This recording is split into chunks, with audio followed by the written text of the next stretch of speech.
ada di luar sekolah. Yang pertama ini ada di sekolah, lingkungan sekolah gitu kan. Lingkungan sekolah itu ada yang menyediakan dan tidak ada yang menyediakan tempat khusus dengan disabilitas. Nah, yang menyediakan tempat khusus untuk disabilitas ini, proses belajarnya itu tentu saja tidak selamanya berjalan dengan lancar. Pastinya kan banyak rintangan yang dialami.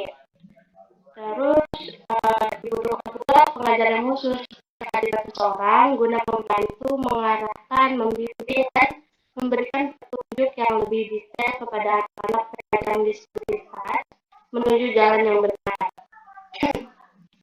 Yang tentunya sesuai dengan prosedur belajar mengajar pendidikan pada umumnya, yaitu yang berupa ada bimbingan, pengajaran, ataupun pelatihan. Nah, hal tersebut itu diperkuat dengan adanya pandangan tentang seorang pendidik yang tidak hanya menyalurkan atau menginformasikan pengetahuan saja, tapi juga harus dapat membimbing peserta didiknya dalam segala aktivitas dan realitas juga yang dihadapi itu. Nah, dan juga agar ia mampu menemukan ilmu-ilmu pengetahuan baru lainnya, agar si disabilitas ini mampu menemukan ilmu-ilmu pengetahuan baru lainnya dengan mandiri, dengan secara mandiri, nggak hanya berdasarkan pengetahuannya aja. Sebagaimana yang kita tahu, bimbingan konseling bagi disabilitas atau anak dengan berkebutuhan ini kan merupakan suatu upaya yang diberikan oleh seorang ahli atau konselor gitu kan, seorang yang dibantu atau dikonselingi dalam konteks anak disabilitas tentunya, atau dengan anak yang berkebutuhan khusus. Kenapa? Dengan berupa petunjuk-petunjuk dalam memahami bagaimana kondisi dirinya dan bertujuan agar konseling ini mampu menghadapi permasalahannya dengan baik gitu. Maka dari itu, eksistensi dari bimbingan dan konseling yang kita ketahui khususnya bagi anak sekolah terhadap para anak penyandang disabilitas ini sangat diperlukan bagi dunia pendidikan. Bimbingan konseling itu merupakan salah satu komponen penunjang pendidikan yang memegang kunci dalam maju atau mundurnya suatu pendidikan gitu. Nilai atau mutu dari suatu pendidikan dapat ditentukan dari bagaimana bimbingan dan konseling itu berjalan, dimanfaatkan, dan juga mengoptimalkan fungsinya.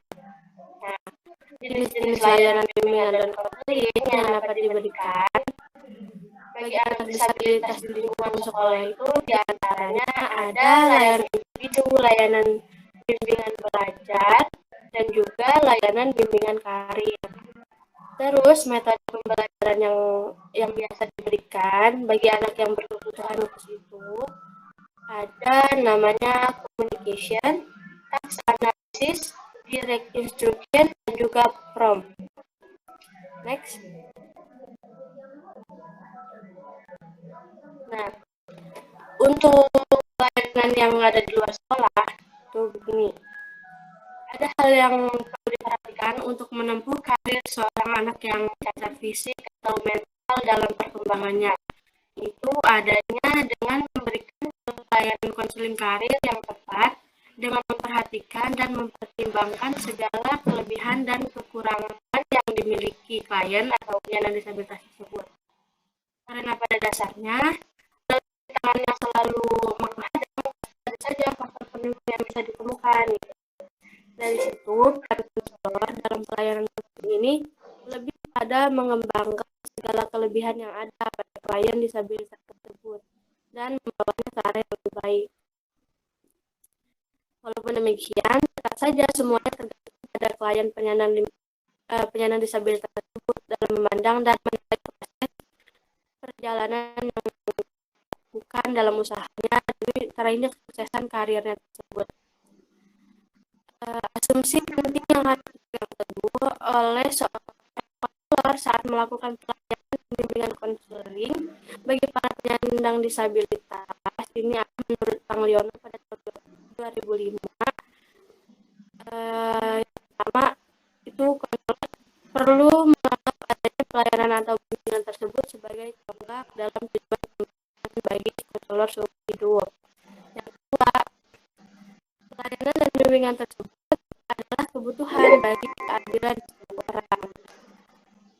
Terus dari kegiatan tersebut juga itu adalah upaya bagi mendalami pemahaman budaya sekitar. Yang keempat, berjalannya pelayanan tersebut itu adalah sebuah kebutuhan bagi adanya pengembangan informasi. Yang kelima, dari pelayanan dan bimbingan tersebut, dalamnya terdapat promosi dalam memilih pekerjaan. Lanjut. Di poin ke-6, itu konselor harus mengetahui bimbingan dan kesenian yang dijalani itu adalah suatu pengembangan keterampilan yang dimiliki. Yang ketujuh, adanya dan bimbingan tersebut adalah guna meningkatkan adanya koordinasi konselor dengan penyandang disabilitas. Yang kedelapan, itu pada dasarnya pilihan kerja yang akan ditempuh nantinya oleh orang yang disabilitas itu masih sangat terpengaruh oleh keluarga dan masyarakat sekitar yang ada di tempat klien. Yang kesembilan, konselor tetap harus memastikan jalannya pembangunan dan perencanaan tindak lanjut untuk klien dapat memasuki era modern yang seperti ini. Selanjutnya, konselor perlu paham tentang kurangnya kedewasaan karir bagi para disabilitas, khususnya yang tidak menempuh pendidikan. Selanjutnya, konselor perlu mengetahui keterampilan yang dimiliki penyandang disabilitas dalam merencanakan karir, apakah sudah mantap atau belum. Lanjut, konselor itu perlu memahami tindak lanjut penyandang disabilitas dalam sulitnya menyelesaikan permasalahan sosial. Dan yang terakhir, konselor itu harus mengetahui pelayanan dan bimbingan itu merupakan suatu upaya yang diberikan untuk meningkatkan kualitas akademis klien dan dapat klien mengembangkan karirnya. Selanjutnya akan dijelaskan kembali oleh saya. Silakan. Terima kasih. Selanjutnya yaitu perkembangan karir disabilitas. Sebagian orang tidak mempedulikan karir bagi anak penyandang disabilitas. Perkembangan karir seharusnya menjadi bagian peran penting untuk penyandang disabilitas. Penyandang disabilitas juga sebagian besar mendapatkan perlakuan yang tidak baik atau sering dibedakan terhadap individu yang normal. Biasanya penyandang disabilitas selalu unggul dan normal. Biasanya memberikan keterampilan khusus kepada penyandang disabilitas yang dapat dikembangkan oleh mereka. Next need. Nah, jadi keterampilan yang diajarkannya itu kepada orang disabilitas itu dapat mengembangkan perkembangan bagi penyandang disabilitas. Perkembangan itu keterampilan yang bisa disalurkan, contohnya menjahit kayak gitu. Nah, terus perlunya mempersiapkan pendanaan dan pengembangan karir secara arah yang sama serta membuat sebuah pengarahan yang baik serta mandiri. Nah, isi pengembangan karir bagi anak disabilitas tercantum harga diri, masa depan, dan kesempatan untuk mendapatkan haknya. Cukup sekian. Selanjutnya akan disimpulan oleh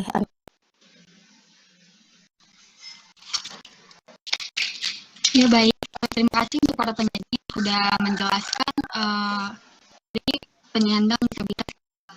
Lalu kesimpulan dari saya yaitu asesmen bagi penyandang disabilitas memiliki fungsi yang sangat luas, yaitu merawat dan memberikan bantuan dan membantu dalam perencanaan karir dan pendidikan bagi penyandang disabilitas. Nah, selanjutnya pelayanan konseling bagi penyandang disabilitas ini ada dua. Yang pertama di sekolah dan di luar sekolah, yaitu untuk sekolah adanya pengalaman khusus untuk membimbing dan mengajar penyandang disabilitas dengan jenis layanan yang diberikan. Lalu di luar sekolah ada pelayanan yang diarahkan orang tua dan lingkungan sekitarnya. Nah, untuk pengembangan karir untuk penyandang disabilitas ini, semua penyandang disabilitas punya hak dan berhak untuk mengembangkan karir mereka. Itu juga sama halnya untuk kepentingan penyandang disabilitas juga, tidak untuk manusia saja. Nah, itu dikasih dari saya. Lalu untuk sekarang saya akan membuka satu termin pertanyaan jawab untuk 3 orang penanya terlebih dahulu. Silakan yang bertanya. Terima kasih sudah bertanya. waktunya untuk berdiskusi terlebih dahulu. Terima kasih.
Izin menjawab dari pertanyaan Alvina.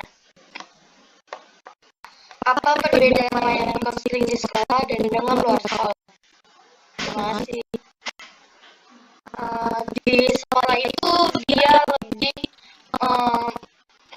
kayak pembelajaran itu untuk penyandang disabilitas kayak ilmu pengetahuan dan lain-lain gitu ya. Nah, kalau misalnya di luar sekolah itu lebih karir atau hobi yang dia bisa dan kembangkan itu di luar sekolah kayak gitu. Gimana Bina? Terima kasih.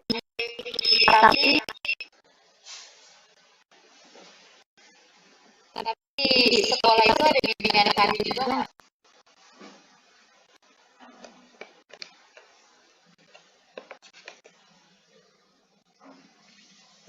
Di sekolah itu ada bimbingan karir juga, tapi kan misalkan di sekolah itu lebih ke gitu bimbingan karir yang misalnya dulu sekolah itu lebih melihat gitu mereka tuh bisanya di mana dan lebih dikembangkan di sekolah gitu. Terima kasih jawabannya. Buat teman-teman kalau ada yang mau menambahkan atau menjawab juga bisa ya.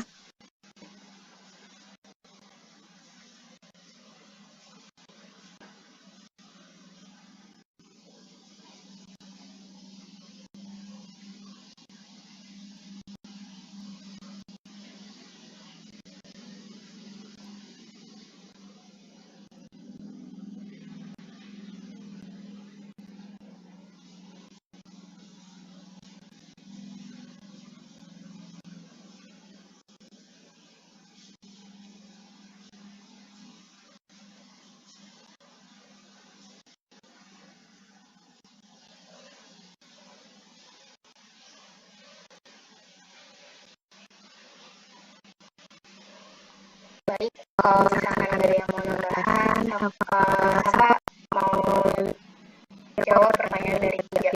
Pertanyaannya itu di atas sana lanjutkan ini tujuan salah satunya melihat apakah kemajuan yang terjadi pada pasien. Nah, pertanyaannya, jika tujuan itu belum tercapai seperti ada kemajuan yang dialami oleh pasien, apa tindakan yang harus dilakukan? Nah, yang harus dilakukan itu pasti kayak ada evaluasi kayak gitu. Nah, kalau misalkan evaluasi itu kan sangat dibutuhkan ya untuk membenahi pas waktu kita laksanain kayak konseling. Nah, terus kayak gitu aspek yang harus dievaluasi itu kesesuaian antara program yang kita jalani sama pelaksanaan programnya. Terus hambatan apa sih yang terjadi sama konseling ini? Nah, terus dampak dari kegiatan itu berakibat apa nih sama konseling? Kayak kalau misalkan nggak berjalan baik itu kan kayak kita kan pastinya kelihatan kan dampaknya gitu. Nah, terus dari mereka itu juga kayak tahu gitu sebesar apa sih kayak baiknya buat dia sama nggak berjalannya gitu. Nah, serta perubahan-perubahan dalam diri itu kayak dibenahi gitu. Gimana Puja? Baik, terima kasih atas jawabannya. Ya, sama-sama. Dari teman-teman ada yang mau nambahin nggak?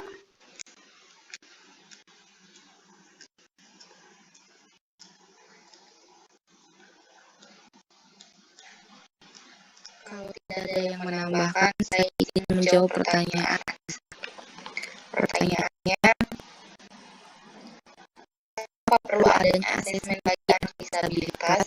Dan di disabilitas ada asesmen perkembangan fisik atau motorik. Apa yang dimaksud dari asesmen tersebut? Ada misalnya? Ada. Ya. Jadi kenapa disabilitas harus ada asesmennya? Yaitu untuk mengetahui kemampuan anak seberapa seberapa berkembangkan anak gitu untuk melakukan kemampuannya. Selanjutnya untuk mengetahui hambatan belajar anak, hambatan apa aja gitu yang dialami oleh anak. Selanjutnya ada mengetahui pencapaian perkembangan anak, sampai mana gitu perkembangan si anak ini. Terus yang terakhir mengetahui kebutuhan belajar. Apa saja yang dibutuhkan oleh anak untuk kita mengetahui kekurangan atau kemampuannya, hambatannya, kita perlu melakukan asesmen. Selanjutnya, apa yang dimaksud dengan perkembangan fisik atau motorik? Secara singkat, perkembangan adalah proses atau tahapan pertumbuhan ke arah yang lebih maju. Pertumbuhan sendiri berarti tahapan peningkatan suatu jumlah, ukuran, dan arti pentingnya. Asesmen perkembangan motorik yaitu asesmen suatu proses dalam memperoleh data tentang kemampuan seorang anak dalam melakukan aktivitas perkembangan motorik serta hambatan-hambatan yang dialaminya. Motorik sendiri segala sesuatu berupa gerakan. Proses kemampuan gerak seorang anak dalam sebuah gerakan biologi atau mekanika yang menyebabkan terjadinya suatu gerakan. Jadi perkembangan motorik melibatkan pergerakan di kaki, di tangan, berjalan, kalau di tangan seperti memegang, mengayuh, dan keseluruhan anggota badan. Meloncat, jauh, berlari, dan melompat tinggi. Perkembangan motorik yang melibatkan aktivitas kehidupan sehari-hari seperti makan sendiri, hal itu membutuhkan pergerakan ya untuk mengangkat sendoknya ke mulut, terus berpakaian, menangkap, dan berjalan itu kan melakukan suatu pergerakan di kaki itu. Begitu sini. Ya, makasih ya jawabannya. Ya, sama-sama. Apakah ada yang mau menambahkan?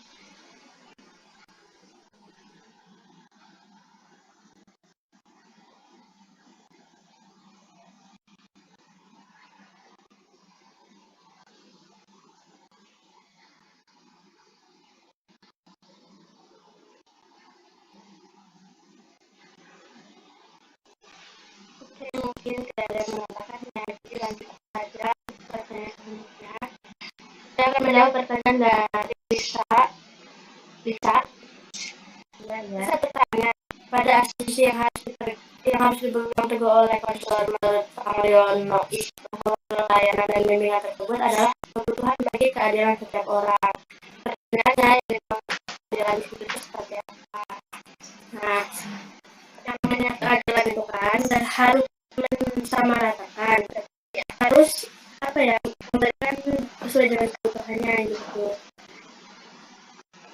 Yang dimasukkan itu jadi kita ini di sini nggak membedakan apapun, nggak membedakan apakah orang tersebut itu punya kekurangan atau enggak. Nah, kalimat tadi itu merupakan salah satu asumsi ya yang perlu dipegang teguh oleh konselor. Nah, jadi seorang konselor di sini itu harus bersikap adil kepada klien. Kayak gimana sikap adilnya? Kayak seperti ini. Si klien ini punya kekurangan apa? Si konselor harus bisa menyesuaikan kan. Jangan kayak si konselor ini misalkan tapi si kliennya ini tetap aja gitu pengen ngomong gitu. Nggak pakai bahasa isyarat, itu nggak adil. Harus mensamaratakan, jadi sama-sama memberikan pelayanan yang sesuai gitu kalau buat konselornya. Gimana Nisa? Saya jelas sekali. Ya, apa ada yang mau menambahkan atau bertanya lagi tentang pertanyaannya ini? Silakan.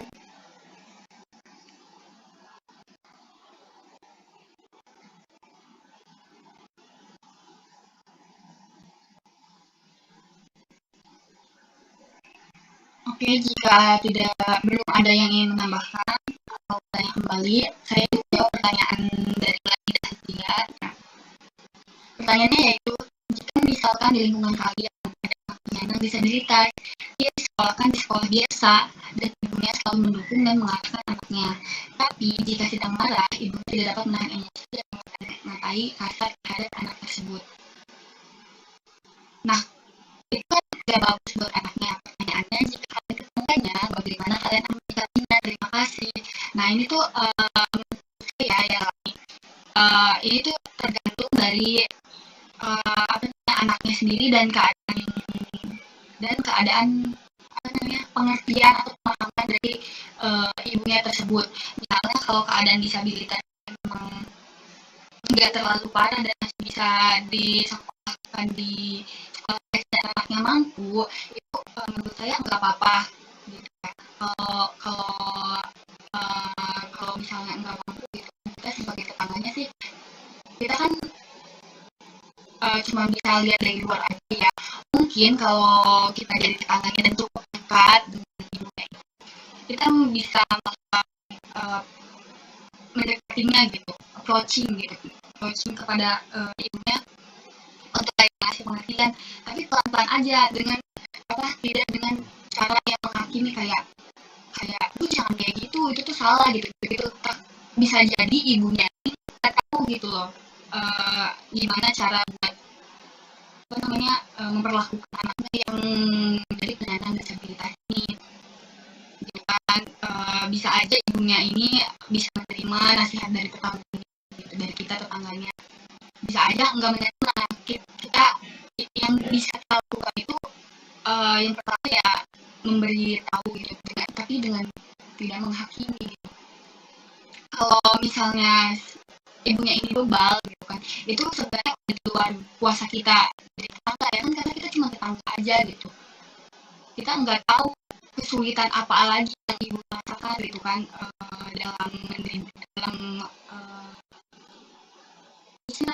dalam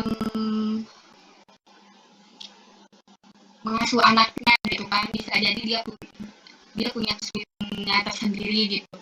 Terus karena kan yang kita tahu kan bisa jadi ibunya ini pertama kali dalam hidupnya punya anaknya yang disabilitas dan dia tidak tahu harus gimana ya memperlakukan anaknya dengan cara normal aja gitu. Itu sih menurut saya kan lihat dari situasinya gitu. Kalau misalnya kita masih bisa mengusahakan untuk memberitahu dengan baik, ya dicoba dulu gitu. Kalau misalnya kita sudah mengusahakan nggak usah dipakai itu di luar kita gitu lagi. Jadi lain mungkin ada pendapat yang lain, itu menurut pendapat saya. Tidak dapat dipahami sih. Ya, yang lain mungkin ada yang punya tetangga dengan disabilitas yang case-nya kayak gini, kasusnya kayak gini, boleh sharing aja ya.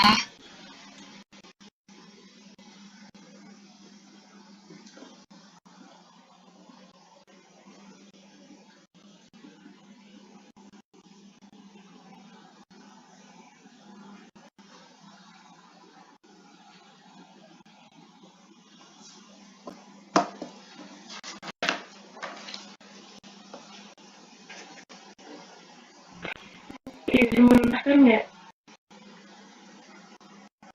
Silahkan Nafila. Izin menambahkan ya, seperti yang tadi Anida jelasin. Kalau tadi menurut saya kan sebagai caranya ya, misal kita bisa kasih pemahaman sama ibunya gitu. Kayak gimana ya, kasihan gitu anaknya kalau semisalnya sekolah di sekolah biasa.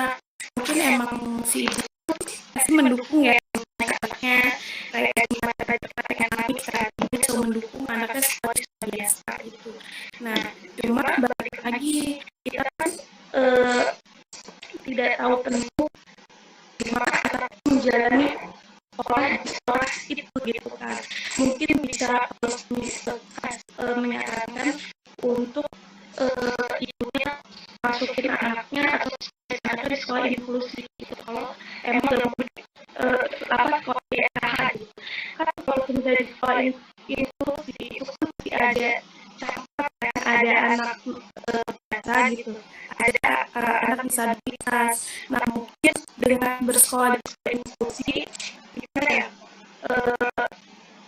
ibunya gimana ya, kan kadang masih banyak orang tua yang sebenarnya masih berat ya, ada yang memiliki anak disabilitas, tapi ada banyak orang tua yang mungkin belum bisa memahami itu gitu, tapi banyak juga sebenarnya yang menerima gitu. Nah, mungkin dengan bersekolah di sekolah inklusi itu orangnya akan lebih sedikit gimana ya, bukan ya, bisa lebih aman gitu dan menerima mungkin ya, karena sekolah inklusi ya tadi ada yang biasa dan ada yang disabilitas gitu, tidak sepenuhnya anak disabilitas aja gitu. Itu sih ya, terima kasih. Untuk jawabannya, Lani gimana membantu jawabannya? Ya, makasih Nafila juga membantu. Sama.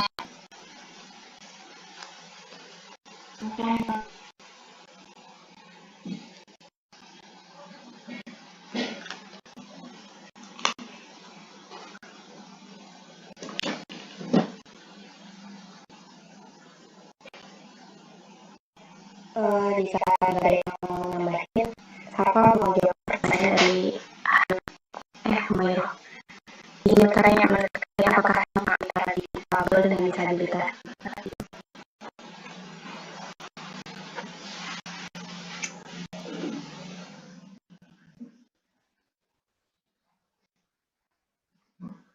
Kalau tidak ada yang mau menambahkan, ingin menjawab pertanyaan dari Prastika. Ini adalah pemberian layanan pengembangan karir pada anak berkebutuhan khusus. Apakah layanan ini diberikan sesuai dengan usia atau disesuaikan dengan kebutuhan saja? Sebenarnya bukan disesuaikan oleh usia, tapi lebih biasanya apa, mereka bakatnya di mana. Nah, bakatnya ini nanti tuh dikembangin. Misalkan ya, dia bisa melukis gitu. Ada perasaan nggak? Ada.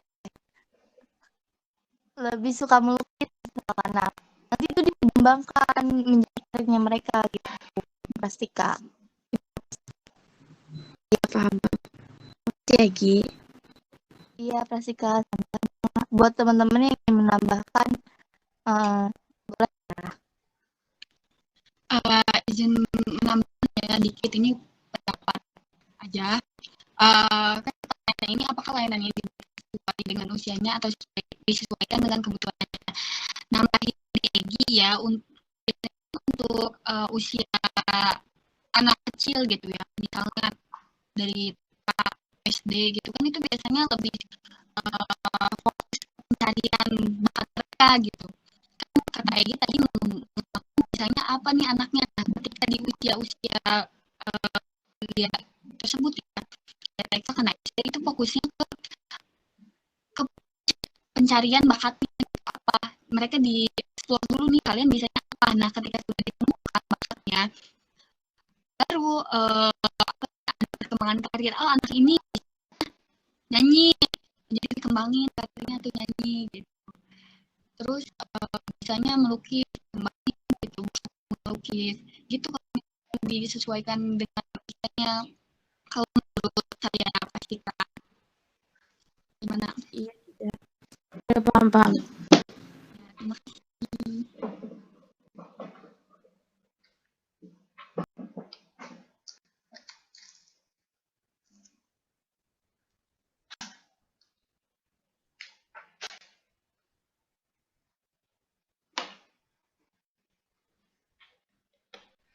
Teman-teman ada yang ingin tanya lagi atau menanggapi pertanyaan-pertanyaan yang sudah dijawab tadi, atau ada muncul pertanyaan, boleh silakan diajukan aja ya.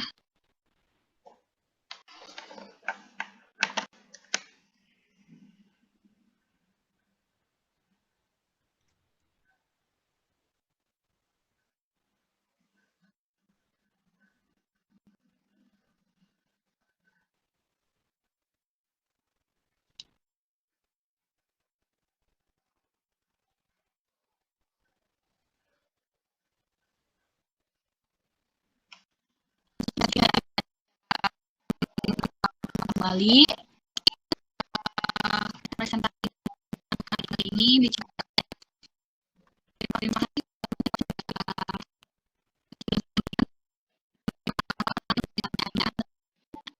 Kurang dan lebih. Assalamualaikum warahmatullahi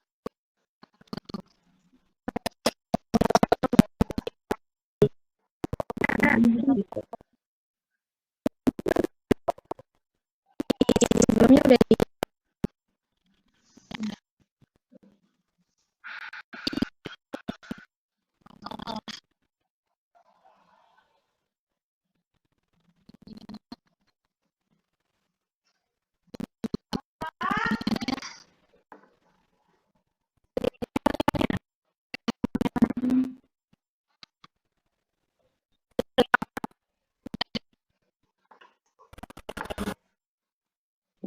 Mau